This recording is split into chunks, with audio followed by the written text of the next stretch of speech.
Muy buenos días, le damos la bienvenida a esta nueva sesión de entrevistas en INC Legal.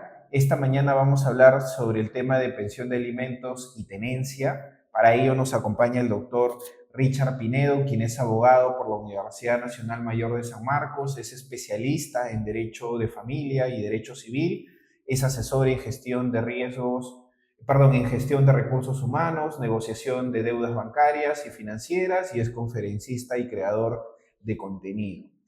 Y el día de hoy, como lo señalé, nosotros vamos a hablar sobre derecho de familia, pero en el caso particular sobre tenencia y sobre pensión de alimentos. Para ello es importante que nosotros tengamos en consideración que la pensión de alimentos es un pilar fundamental que garantiza el desarrollo de los menores de edad.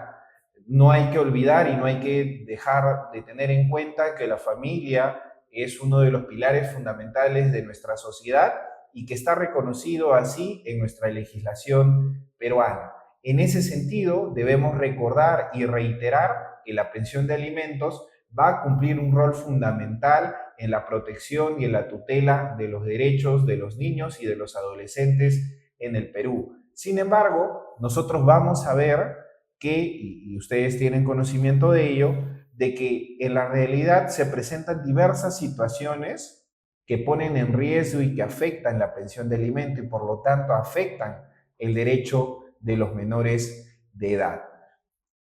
En ese sentido, hemos convocado esta mañana al doctor Richard Pinedo para que nos pueda explicar de manera gráfica y coloquial los alcances sobre el derecho de familia, de qué manera se establece la pensión de alimentos y cómo es importante de que los ciudadanos conozcan sus derechos vinculados a la pensión de alimentos, al derecho de familia y a la tenencia. En primer lugar, doctor Richard Pinedo, lo primero que le preguntaría es, ¿qué es el derecho de familia y qué abarca el derecho de familia para que los ciudadanos tengan en claro esta nomenclatura? Te agradezco mucho, José, por la oportunidad, por la entrevista. Hay que considerar que el derecho de familia es la rama más cercana a las personas, a la sociedad.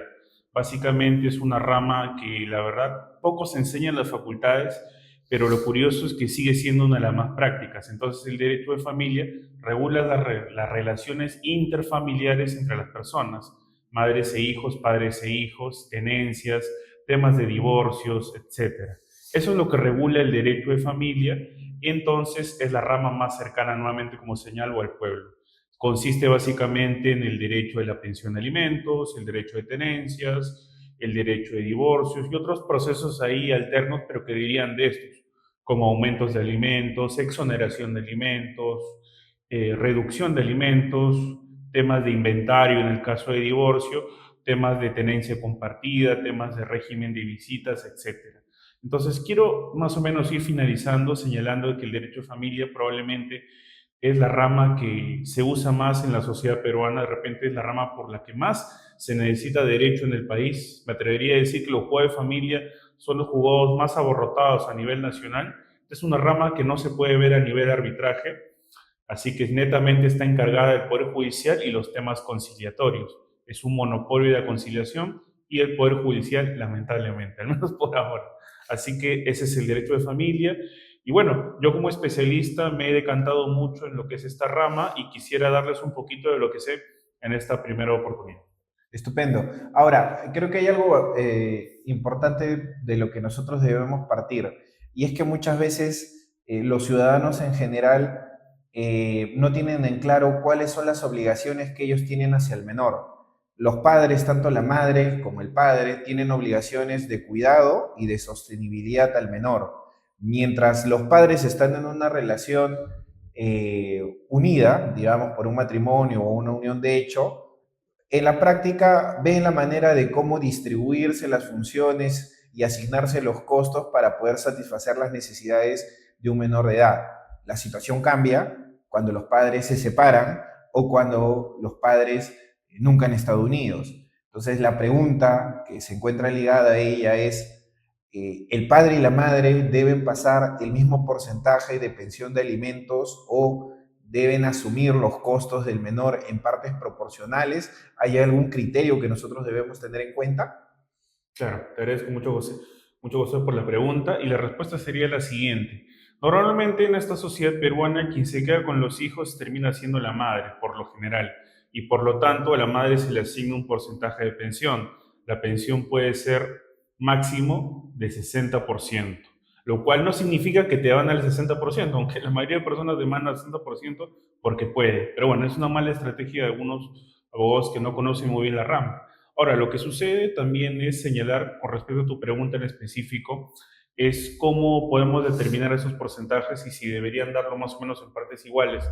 La verdad es que cuando uno demanda, en principio la ley parece señalar que sí, pues son en porcentajes iguales, pero si la madre ejerce la tenencia, entonces ella debería tener una suerte de sueldo, entonces su parte estaría comprendida en el trabajo que ella hace con el menor. Pero abogado, pero si ella trabaja también, bueno, trabaja, pero llega en la noche y tiene que atender al menor, tiene que hacer todas sus cosas para el día siguiente, para el colegio. Puede pasar 2, 3 horas del día con el menor, pero ese sigue siendo un trabajo reconocido a nivel constitucional y también reconocido también por algunos tratados internacionales que tienen que ver con la mujer. Así que técnicamente sería 50%, al menos a nivel doctrinario, teórico, pero en la práctica la mujer asume un trabajo por el hecho de cuidar al menor. Y esto tiene sustento jurisprudencial e internacional. Ahora, si sería lo mismo en el caso del hombre si tuviera la tenencia, bueno, no hay jurisprudencia, pero quien les habla también asesora mucho a padres de familia y por un contexto jurídico de igualdad y por un contexto lógico argumentativo, también, sí, también se les reconoce el trabajo doméstico. Así sería. Sí, estupendo. Ahora, hay un tema bastante importante que nos ha comentado Richard, y es que tú cuando demandas la pensión de alimentos puedes demandar hasta un 60%. Y eso es porque tiene o porque la norma legal te permite demandar hasta ese porcentaje. Sin embargo, nosotros vamos a ver, y Richard como especialista tiene conocimiento amplio sobre este tema, es que los juzgados no establecen un 60%, sino que los juzgados tienen diversos criterios. Por ejemplo, si el padre que debe pasar la pensión tiene otros hijos, además del hijo que está demandando la pensión de alimentos, o de repente el padre no tiene un trabajo estable, o de repente el padre tiene que solventar los gastos de algún hermano que, o sea, sus papás ya no están en vida y tiene que sostener a su hermano que es menor de edad u otros asuntos vinculados. Entonces, existen diversos supuestos que pueden afectar la manera como se calcula la pensión de alimentos por parte del juez. Desde tu experiencia, Richard, ¿qué tres, digamos, supuestos que tú puedas comentarnos que estén vinculados a que puedan ser atenuantes para que no se establezca una pensión muy elevada en el caso de pensión de alimentos? Me gusta la pregunta porque me permite explayarme brevemente, obviamente, sobre lo que es mi punto de vista práctico. Yo soy abogado de familia, soy especialista en familia, pero la verdad me buscan más varones, no porque yo los llame, porque los busque, sino porque sus casos son más complejos, son más difíciles. Y sí, me ha tocado muchas veces defender pensiones de alimentos. Y sobre criterios atenuantes, estos no están en la ley, bueno, y si lo están, habría que interpretarlos. Unos criterios atenuantes podría ser, como tú bien lo señalaba, el no tener un trabajo estable, pero eso te imposibilita pagar pensión, pues claro que no. Cuando no tienes trabajo estable, el juez considera que ganas lo mínimo. Obviamente, si no le demuestras recibos de honorarios por trabajos independientes, ganas lo mínimo para él. Inclusive, podría pensar que ganas muchísimo más que eso, porque cuando no tienes trabajo estable, hay un problema con los jueces, porque los jueces tienen mucho ámbito de discrecionalidad para poderte poner la pensión. Otro atenuante sería tener hijos y tú lo tienes que demostrar con una partida de nacimiento. No necesariamente es decirlo, sino adjuntar una prueba como es una partida de nacimiento de tu hijo y demostrarlo en el juzgado porque ese sería un atenuante muy fuerte, porque cada hijo, todos sumados, no importa que sean 5, que sean 10, no pueden pasar la valla de los 60%, no podrían en realidad. Bueno, esto es algo teórico porque en la práctica ocurren muchos problemas respecto a esto, por eso existe el prorrateo de alimentos, por eso nos llaman a nosotros los abogados, pero bueno, esto es un límite teórico que tratamos de respetarlo a modo práctico. Bueno, y la última atenuante sería de repente algunos problemas de salud del demandado, como algunas enfermedades, deudas bancarias, pero estos serían argumentos menores, la verdad, bastante menores. Ahora, creo que es algo importante que los ciudadanos y en general los oyentes tengan en cuenta que no es igual demandar una pensión de alimentos para un niño eh, digamos, que no tiene ningún problema médico, a que un niño con problemas médicos demande una pensión de alimentos. Existen algunos criterios desde la práctica que puede tener el juez para considerar que la pensión debe ser elevada, por ejemplo, de repente temas médicos, así como ellos hay algún tema adicional. Interesante pregunta porque nos pone en un contexto transversal. Ahora hablamos del punto de vista de la mamá. Bueno, o del demandante, porque un papá también puede solicitar alimentos. No es lo usual, pero también ocurre a veces en la práctica. He tenido clientes de ese corte.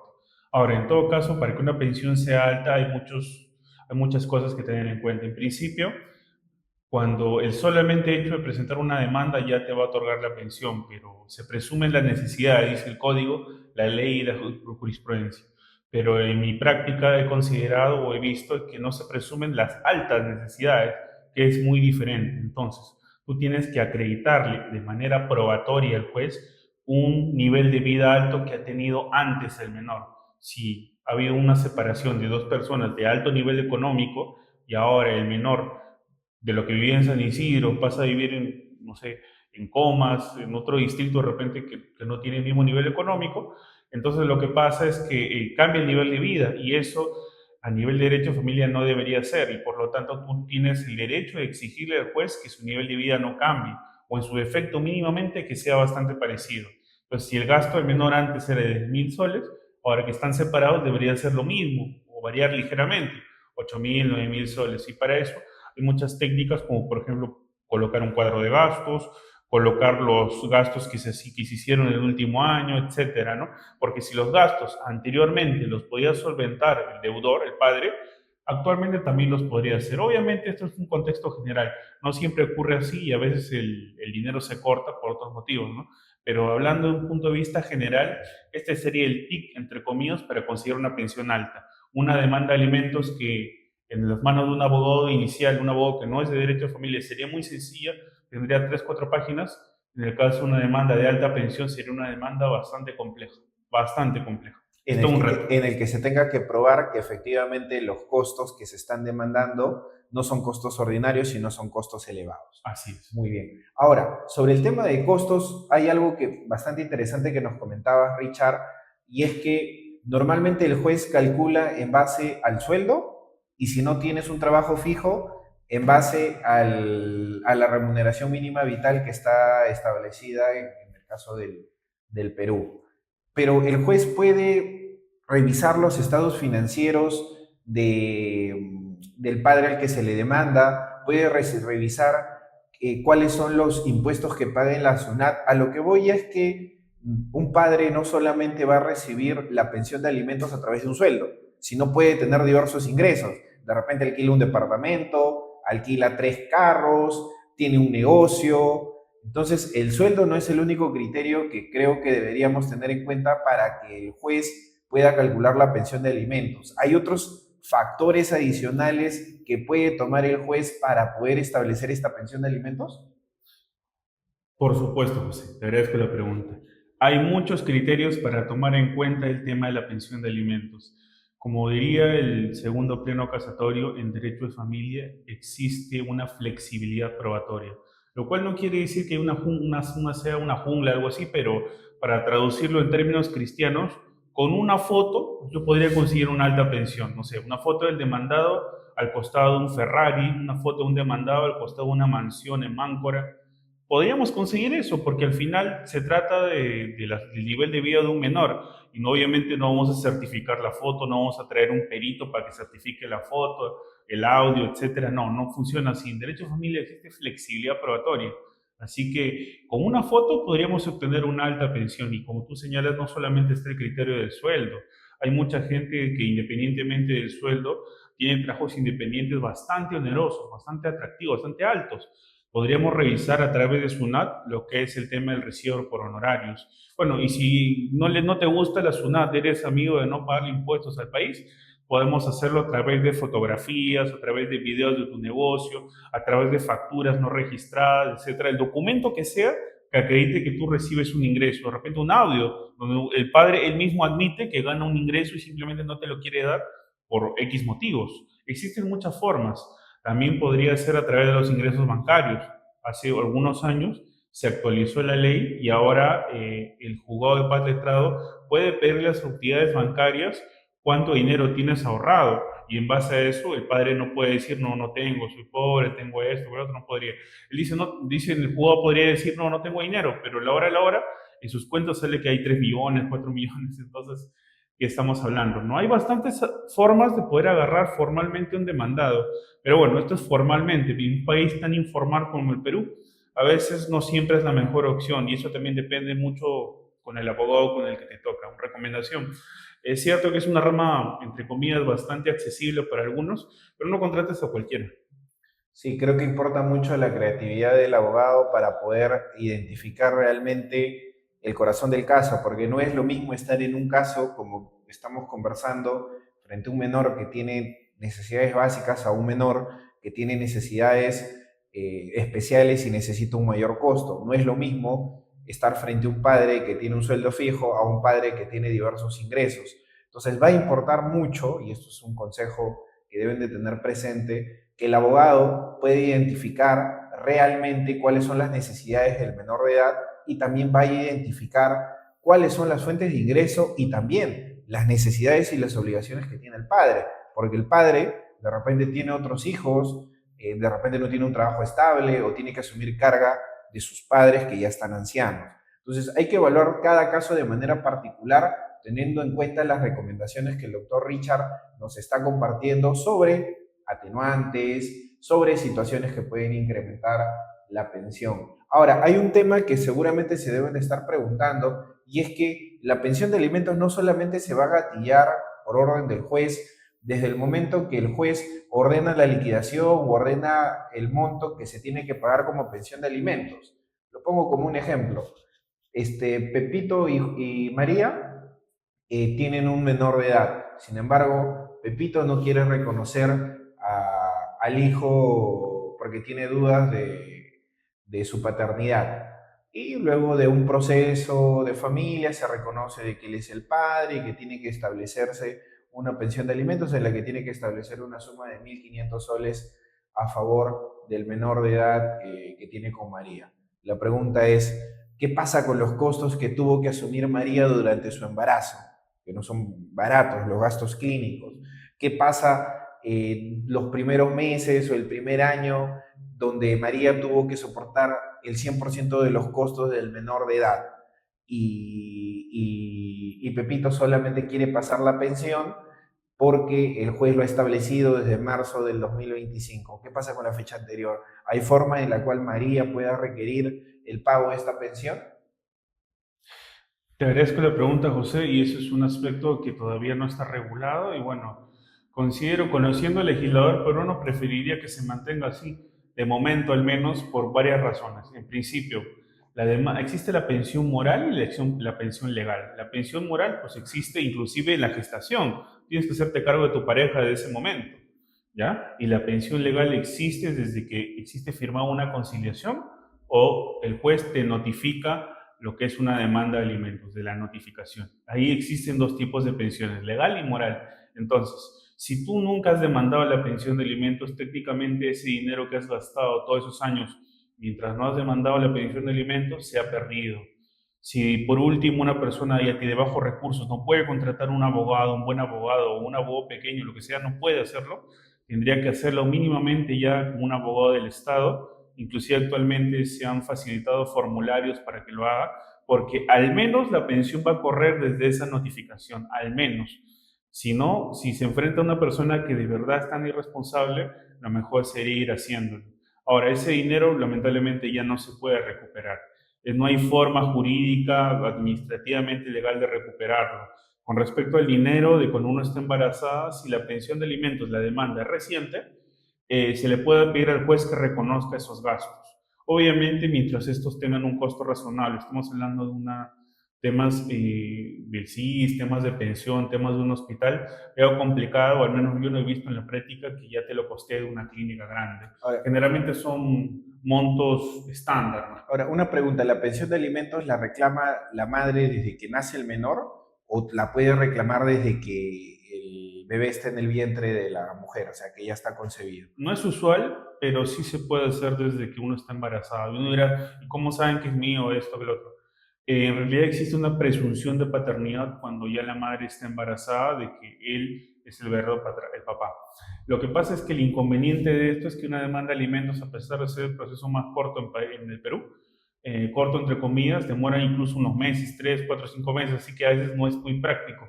Muchas de las mujeres esperan a que nazca el menor para recién entablar la demanda, que en este caso no sería demanda de alimentos, sería demanda de filiación primero y en el mismo proceso una audiencia de alimentos.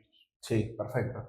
Ahora, hay un tema que creo que es muy importante que tengan en consideración tanto la madre que va a demandar pensión de alimentos como el padre que puede ser el demandado con la pensión de alimentos, y es la conciliación.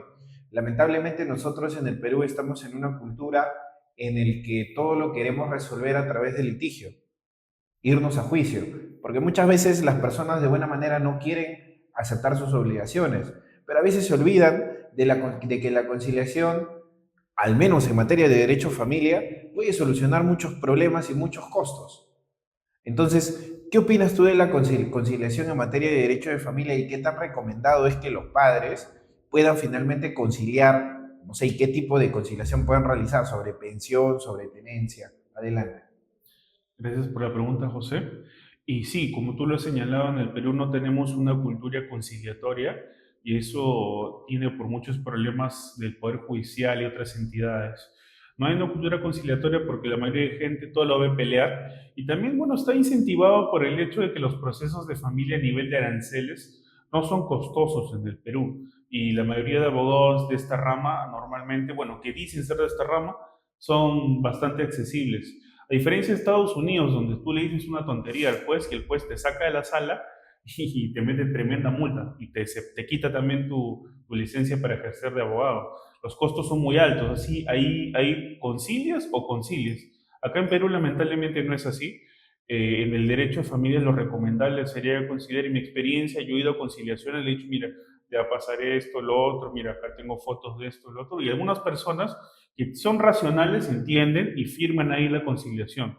No, ni modo de amenazarlo, si no en el sentido te vas a enfrentar a mí en el juicio y ahorita vas a firmar un monto, pero vas a correr el riesgo. Ya, tu abogado te está diciendo la verdad, va a haber un riesgo de repente que esto, que el otro, pero ese riesgo te lo vas a comer tú, no vas a poder dormir con ese riesgo.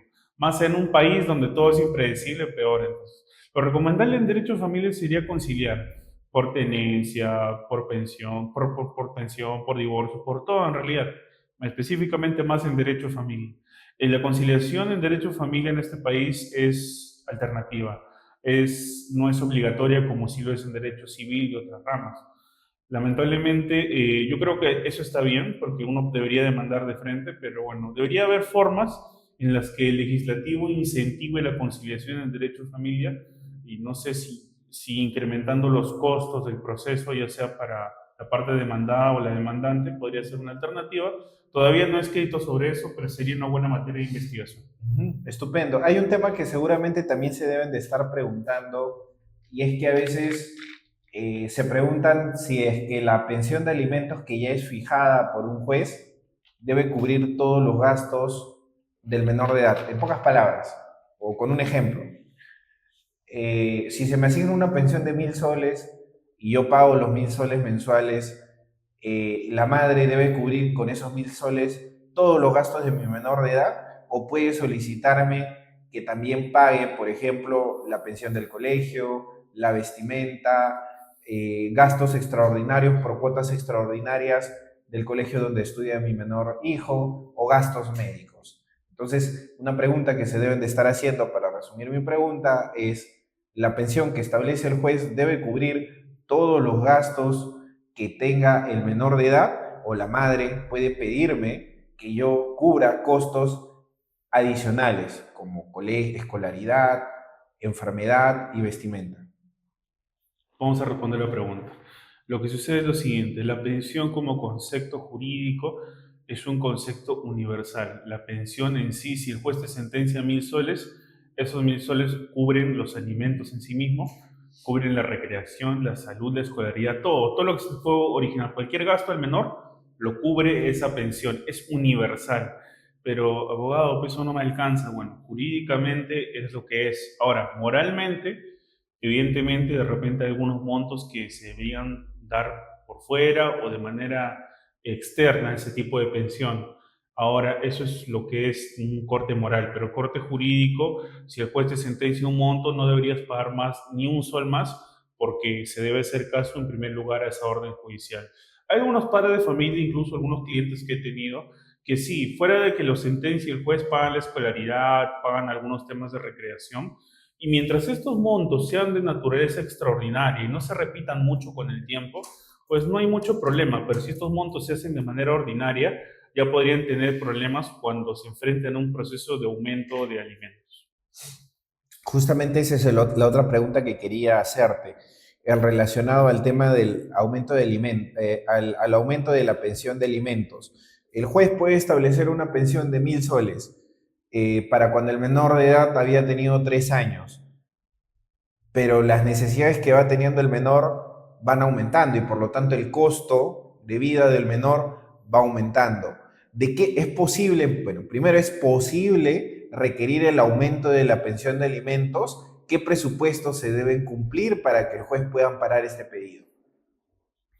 En derecho de familia no existe la cosa jugada, que en términos cristianos significa para el ciudadano común que un caso se termina ahí y ya no se vuelve a tocar. En derecho de familia eso no existe, porque las situaciones económicas y de relaciones familiares siempre cambian, en alimentos y en tenencias.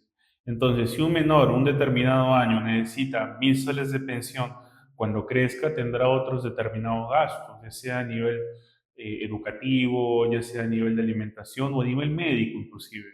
Entonces la pensión normalmente tendría que subir. Para eso se realiza lo que es el proceso de aumento de alimentos. En la ley no se especifica si debe ser dentro de un año, 2 años, 3 años. Prácticamente podría ser mínimamente exagerando a partir de los 2 años, exagerando. O un año, pero tiene que haber una razón muy fuerte. El derecho o la ley solamente dice que se deben cumplir dos presupuestos, no da tiempo siquiera, dice, tiene que haber un aumento en los ingresos del padre y tiene que haber un aumento en las necesidades del menor. Estos dos deberían ser de preferencia copulativos, o sea, los dos al mismo tiempo, pero si no, al menos uno de ellos. Entonces, cuando se demanda al padre, se tiene que verificar si hay de verdad un aumento en sus ingresos y si el menor requiere más necesidades. Normalmente los menores siempre requieren más necesidades. El tema está en ver si eso de verdad es un aumento plausible, un aumento que sea necesario cubrir. Y con respecto al sueldo del padre, ¿no? Si está teniendo un aumento gigantesco, entonces, bueno, cabría el tema del aumento de alimentos. Esto generalmente, obviamente, ¿no? Este proceso también tiene sus aristas. Bueno, tiene cero riesgos, al menos para el demandante, descontando el costo del abogado, pero generalmente sería así. Ahora, pongámonos en el lugar contrario. La situación del padre cambia. El padre, cuando lo demandaron y establecieron la pensión de alimentos, solo tenía ese hijo. Pasaron los años, constituyó otra familia y tiene otro hijo. El padre puede pedir que se reduzca la pensión que se le asignó para el primer hijo, ese es un ejemplo. También puede pasar que el padre se accidentó, lamentablemente perdió una pierna y ya no puede trabajar como antes, o lo despidieron y está desempleado. ¿Es posible que el padre, al que ya se le estableció una pensión de alimentos, pueda solicitar la reducción de la pensión y hay requisitos que deban cumplirse para que proceda esta figura? Son varias preguntas y varios temas y lo vamos a responder concretamente. Con respecto al padre que forma una nueva familia, si la pensión no supera el 60%, si la pensión es una pensión normal, hablamos de entre 20, 30, 40%, pues no pasa nada porque el nuevo hijo que tenga va a cubrir ese porcentaje que falta para el 60%.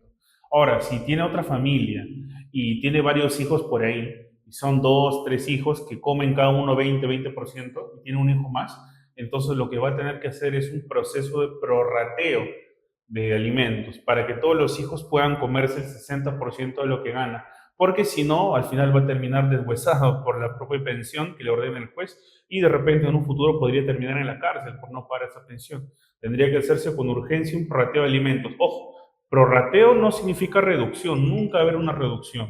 disculpen, nunca va a haber una reducción. Lo que va a haber simplemente es un reacomodo de la pensión de alimentos, nada más, un reacomodo de la pensión de alimentos. Ahora, con respecto al padre que se accidenta, el proceso de exoneración y reducción de alimentos en Perú es bastante complejísimo y exige varios presupuestos. Por ejemplo, exige que estés al día para poder demandar. ¿Ya? Normalmente. Es cierto que existe un argumento constitucional para esquivar este requisito, pero no es bien difícil también de aplicar. Entonces, para hacer la reducción tendrías, obviamente, como tú lo señalas, tener un impedimento físico, un impedimento laboral. Ahora hablando del impedimento laboral en sí mismo, la respuesta sería la siguiente. Cuando tú dejas de trabajar en planilla, lo primero que tendrías que hacer es comunicarlo al juez que ya no estás trabajando, comunicarlo vía carta notarial a la madre que tienes ese problema y eso de repente te sería un escudo para un proceso de aumento de alimentos. Y ahora, como reducción de alimentos, complicado, ¿ya? Complicadísimo. Para reducción o para accionariación de alimentos tendrías que tener un impedimento físico o si no una discapacidad casi permanente. Es un proceso muy complicado. Cuando tú dejes de trabajar, simple y llanamente el juez va a considerar que ganas el mínimo. Nada más. Así que prácticamente pruebe que nunca mueva tu pensión. Y si lo tienes que hacer, tienes que estudiar el caso a mucho detalle. Ahora, hay un tema que Richard nos ha estado comentando y es el monto que se establece en la pensión. Richard, creo que es importante que nos expliques que se puede establecer un monto como pensión fija y también un monto como porcentaje de los ingresos que puede tener el padre. ¿Cuál es la diferencia entre estas dos eh, formas en la cual se establece la pensión y desde tu experiencia, cuál sería la recomendable? ¿Sería recomendable que una madre que quiere demandar pensión de alimentos lo demande por un monto fijo, que lo demande por un porcentaje? Esto es importante porque el juez puede establecer un monto de 1.000 soles o puede establecer un monto de 30% del monto mensual que vaya a ingresar al padre de familia. Adelante. Gracias, José, por la pregunta. Es una pregunta que me realizan mucho en mis asesorías. La respuesta es la siguiente. Es el cliché del abogado, depende. Si el monto de planilla es bastante atractivo y hay bastantes beneficios, estamos hablando, por ejemplo, de los trabajadores bancarios. Los trabajadores bancarios tienen utilidades bastante fuertes al fin de su año. Entonces estaríamos hablando de que la demanda más efectiva sería demandar a la planilla. Ese sería lo más efectivo. Pero ahora vamos en el caso de que un padre tenga una planilla, pero tiene una planilla breve, leve, no gana mucho, pero tiene otros negocios o percibe rentas. Entonces, lo mejor sería demandarlo por monto fijo, pero diciéndole al juez, mira, estos son todos sus negocios, todas sus fuentes de ingresos, saca el tema de la SUNAT, saca el tema del tema bancario, tengo pruebas de sus propiedades, etcétera, ¿no? Entonces, en ese caso, conviene monto fijo. Ahora, cada uno tiene sus pros y sus contras. En el caso de la planilla, pues el pro sería de que la empresa te deposita a ti directamente. En el caso del monto fijo, bueno, no dependes de una empresa, no importa que renuncie, nunca renuncie, siempre vas a tener una pensión, pero estás dependiente a que él te deposite. Si no te deposites, es cierto, hay acciones legales para contra él, pero son de largo plazo muchas veces. Tienen cada uno sus pros y sus contras, así que mi respuesta sería, depende del caso en concreto. Ok, estupendo. Ahora, un tema vinculado que de repente ya va a ser materia para otra, otra entrevista a la cual ya te voy comprometiendo para que nos vayas a acompañar, pero que creo que igual es importante que la mencionemos en este espacio de alimentos, es el vinculado a la tenencia. El tema de tenencia y el tema de alimentos siempre van a estar vinculados, porque evidentemente el padre que ya no está, digamos, de manera física con la madre, además de pasar de pasar la pensión de alimentos, se tiene que establecer un régimen de tenencia y de visitas. Dentro de tu experiencia, ¿cómo se establece este régimen de tenencias? ¿Lo tiene la madre? ¿Cómo se establece el régimen de visitas? ¿El padre tiene una obligación de visitarlo una vez a la semana? ¿O cuál es el derecho de visita que tiene el padre? El tema de tenencia es uno de los juicios más populares que hay justo a propósito de la regulación de la tenencia compartida. Actualmente la ley es bastante escueta. La ley dice que tanto la madre como el padre deben tener al menor en tiempos parecidos o si no iguales. Dado que la semana es impar y los menores no son objetos, eso se podría traducir a que los menores al menos compartan un tiempo similar para ver al padre y a la madre. Eso es lo que señala la ley. Ya bueno, es la ley, ¿no? En la práctica estamos como siempre. La madre generalmente suele tener a los hijos y el padre es el que trabaja, ya sea afuera, externamente, pasa una pensión de alimentos. Yo, como generalmente me buscan más clientes varones, veo muchos casos de tenencias de varones donde ellos solicitan la tenencia, porque generalmente sus visitas son muy limitadas o de plano no las tienen. Entonces es bastante complicado realizar ese tipo de procesos. Las visitas generalmente son a cargo del padre y estas se fijan mediante conciliación, mediante sentencia judicial o de mutuo acuerdo. En la práctica este es un tema bastante polémico y a veces un poquito triste porque este tema del menor, cualquier acción legal, más que todo para el padre, siempre es a largo plazo. Y ese tiempo, pues que no se está con el menor, hay bastante sufrimiento, hay bastantes problemas por ahí psicológicos. Pero yendo a la respuesta a tu pregunta en concreto, legalmente lo actual es la tenencia compartida, ambos padres. La práctica es que normalmente las mujeres tienen a su cargo a los hijos y los padres ostentan un régimen de visitas que generalmente es bastante limitado, es acorde a la práctica es bastante limitado y uno que otro por ahí tiene la tenencia exclusiva, pero la tenencia exclusiva ya dejó de ser la regla hace tiempo, al menos la legalmente, porque prácticas lo tienen las mujeres, ¿no? Y solamente para complementar, desde tu experiencia, cuando el padre quiere visitar al menor de edad y la madre no le permite la visita, esto se puede deber a que hay una omisión al pago de la pensión de alimentos, es decir, la madre alegando de que el padre no pasa una pensión, le puede restringir el derecho a la visita a su menor de edad. Ojo, no estamos en el supuesto en el que haya una sentencia de un juez, porque si hay una sentencia de un juez y hay omisión de pensión, automáticamente se le puede pasar a tener requisitorio y que se vaya a la cárcel por omisión. Hay supuestos en los cuales los padres de mutuo acuerdo establecen un monto de pensión de buena fe y acceden y establecen una pensión, a veces de manera verbal, a veces de manera escrita. Puede pasar de que un mes, 2 meses no pasa la pensión y el padre quiere visitar al menor. ¿La madre puede restringir este derecho de visita?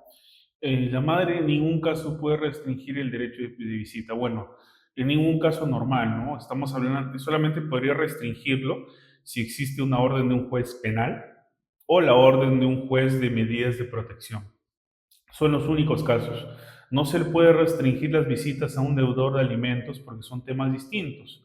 El tema económico es importantísimo, importantísimo, pero jurisprudencialmente ya se ha establecido eso. Bueno, aunque ni siquiera tenía que haber jurisprudencia, porque la ley no establece de que un deudor de alimentos pueda ser restringido de su derecho a tener temas de visitas. Obviamente esto tiene una repercusión porque cuando se solicita un régimen de visitas de modo legal a través de una demanda, Claro, el juez no te va a dar unas visitas atractivas, te va a dar súper limitadas, porque no estás pagando la pensión de alimentos. Te las va a dar, obviamente, porque es un tema de derecho, derecho. pero no te va a dar unas visitas atractivas. Ahora, en temas de tenencia, pues mucho peor, ¿no? Ahora, ¿qué sucede si es que, bueno, el juez establece un monto de pensión, establece de que la tenencia la va a tener la madre y que el padre tiene el derecho de visitarlo una vez a la semana? Si el padre no visita al menor un mes, 2 meses, 3 meses, ¿existe algún tipo de infracción que la madre pueda alegar frente al juez para incrementar la pensión o para quitarle la tenencia o el derecho de las visitas? En principio, por temas económicos, no habría ninguna infracción. La infracción sería más de corte moral, ya que generalmente la ejecución de las sentencias o actos de conciliación de visitas las intenta solicitar el padre, no al revés, porque si no visita, evidentemente hay una afectación moral en el menor, pero es un tema de corte moral. ¿Cuál sería la consecuencia más palpable de eso? Que cuando el padre quiera solicitar un aumento de visitas, o quiere solicitar la tenencia, la madre simplemente va a decirle al juez lo que ha pasado en ese tiempo que no le ha visitado y entonces lo que va a ocurrir es que va a denegar su pedido o no va a, o lo va a hacer de manera muy limitada. Eso es lo que ocurriría prácticamente con el padre y bueno, y con respecto al tema económico no habría ninguna repercusión.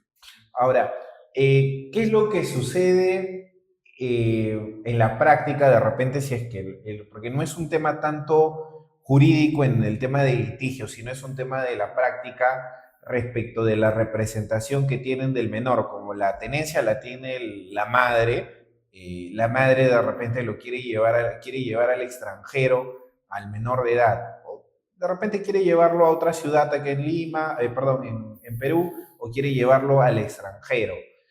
La madre necesita sí o sí del consentimiento del padre para que pueda realizar el viaje con el menor de edad, o la madre, por tener la tenencia, puede disponer del traslado del menor.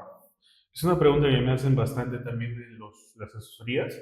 Y sí, la respuesta es la siguiente. No importa quién tenga la tenencia, a nivel jurídico, los padres pueden viajar a nivel nacional sin permiso, pero solo a nivel nacional con el menor. Ahora, a nivel internacional, se exige un permiso notariado de los dos padres. Es la Mm. única forma, no importa quién tenga la tenencia. Eso sería lo que señalo, ¿no? Ok, estupendo. Y brevemente, nada más, porque ya vamos a terminar con la entrevista y va a ser materia de otra entrevista, pero es un tema que, al igual que la tenencia, está vinculado al tema de la pensión de alimentos, y es el tema del divorcio. ¿Qué tan fácil es divorciarte en el Perú? ¿Me puedo divorciar notarialmente, judicialmente? ¿Cuáles son los supuestos por los cuales puedo acudir a cada una de estas vías? De manera breve, como lo he señalado, la respuesta sería muy sencilla. Es muy difícil divorciarse en Perú. Más que todo por un tema de principio, porque hay un principio a nivel constitucional y estatal, que es la promoción del matrimonio, y bueno, eso tiene raigambre religiosa, raigambre social, política y también a nivel de impuestos, ¿no?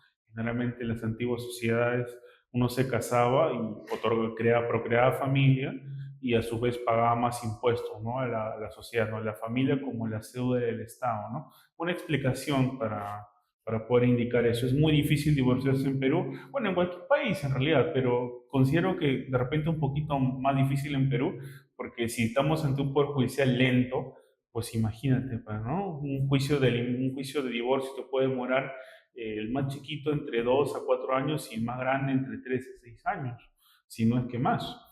El cuarto piso, por ejemplo, de Zamora son los lugares más sobrecargados a nivel judicial del país. Es muy, muy complicado. Ahora, con respecto al divorcio notarial, el municipal, al ser de mutuo acuerdo, tranquilamente acabas en 4 meses tu divorcio.